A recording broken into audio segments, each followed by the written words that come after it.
Well, first of all, I just want to say about time, Eric. Everyone give Eric and Amy a round of applause. I'm Jason Ribka, Ribs, for all y'all know me. Eric and I, we grew up about 30 years, first grade, second grade time frame. We did a lot. We caught bees, we rode bikes, we skidded our bikes through neighbors' yards. They get all mad. We played football. Eric and I, we were the best 2-on-2 duo in the neighborhood. That's right, wasn't that right? I want to thank you for allowing Clara Lynn and I to be part of your wedding. Much appreciated. I have so many stories to tell, but you already know Eric's a great guy. We all know that, so I'm not going to talk too long about those, but I want to talk about one special time where I needed Eric the most. I had broke my leg. It was 20 years ago. I was in the hospital for 2 weeks, laid up in a cot in the living room for 3 months. I'm going to talk about the little things Eric does. I could always count on him. I could always rely on him. When I say little things, he helped me change my dressing on my bandage. He puffed up pillows for me. He carried me onto the front porch when I needed a smoke break or fresh air. And when I was eventually able to walk, he'd bring us to our friends. We would laugh. He'd even open up the car door for me like a gentleman that he is. I mean, you know that. So Aaron, I want to thank you for that. I appreciate that. Those are the little things I'll never forget. But I know you guys want to hear some good stuff, so. Eric's good at making us laugh, right? So, I want to talk to you about a few things. Like I said, Eric's always been a sucker for bologna and easy cheese.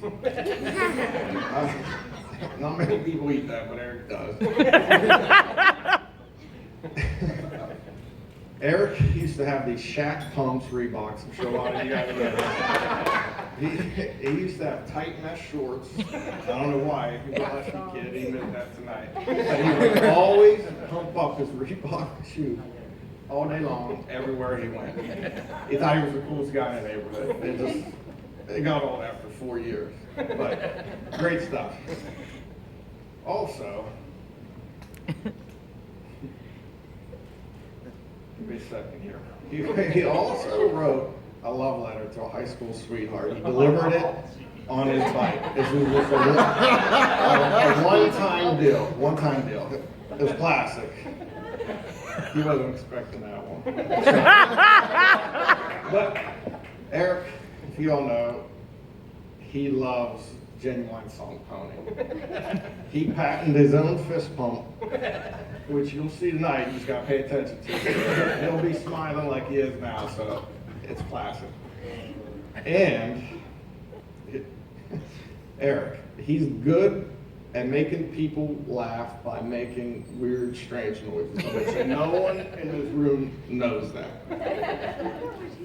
No, that's Eric. I will say it's not uncommon for Eric in mid-conversation to make a weird noise. But just telling you. So I want to tell you this one time. Adrian and I, we come down to visit Eric. He's living in an apartment. He's like, man, I want you to meet this neighbor. So I couldn't wait. He kept telling me all about him. A little strange. Not you, Johnny. It's wherever you are. It's not you. But the guy, very smart, NASA engineer, whatever he was. Eric introduces us. We're talking. A few minutes in, this guy makes this noise and lunges at me. I thought Eric was setting me up or something. Guy must have had a nervous tick. Eric, being Eric, instantly barked right in his face. Just boom, like tried to mimic the noise. It was great. Classic Eric. So the guy looks at him like it's crazy. I'm like, I just can't believe it just happened, but it's not uncommon, like I said. So we're still trying to carry the conversation.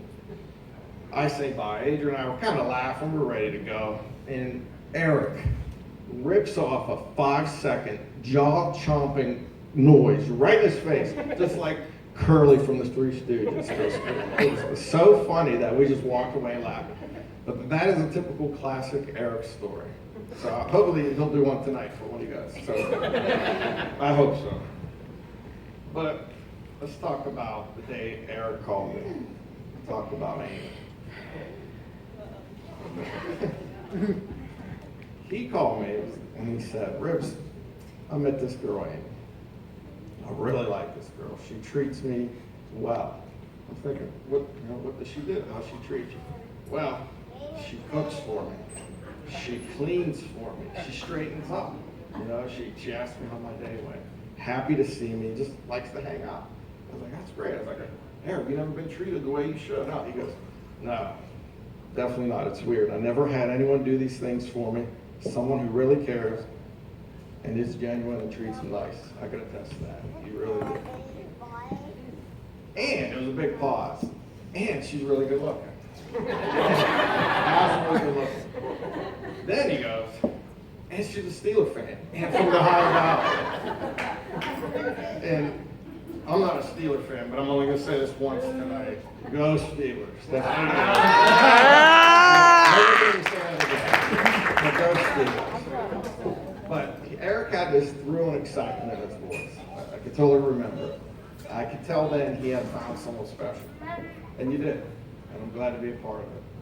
So I recall talking with Amy, right?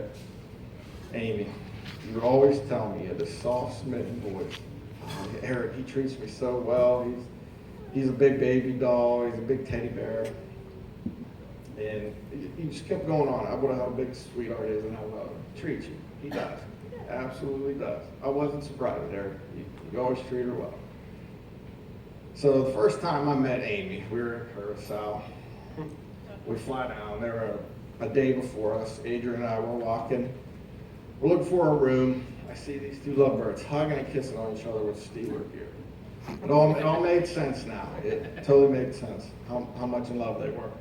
So I remember seeing Amy when we first met. You had that long, beautiful blonde hair, pretty smile, beautiful blue eyes. You were clenched onto Eric's arm, like you were nervous, but excited to meet us at the same time. I'll never forget it. You gave me a big hug that I'll never forget. So I appreciate it. Thank you. So it was totally obvious you were smitten, like I said. Those two were inseparable the entire trip. They were hugging, kissing on each other.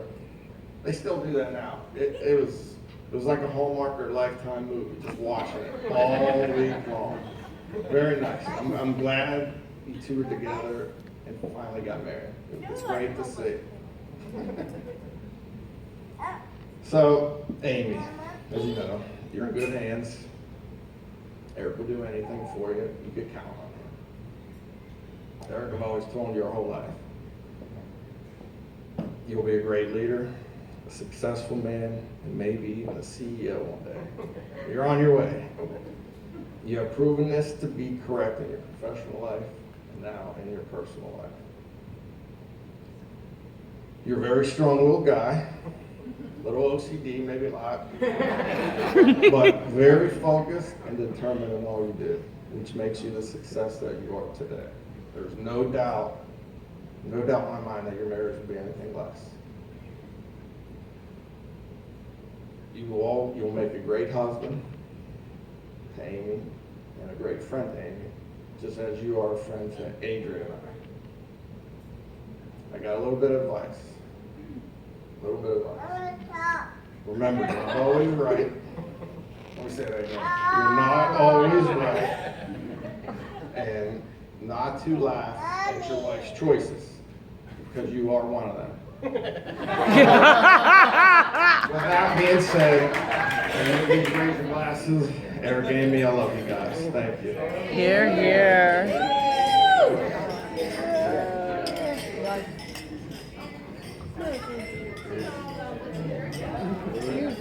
Cheers.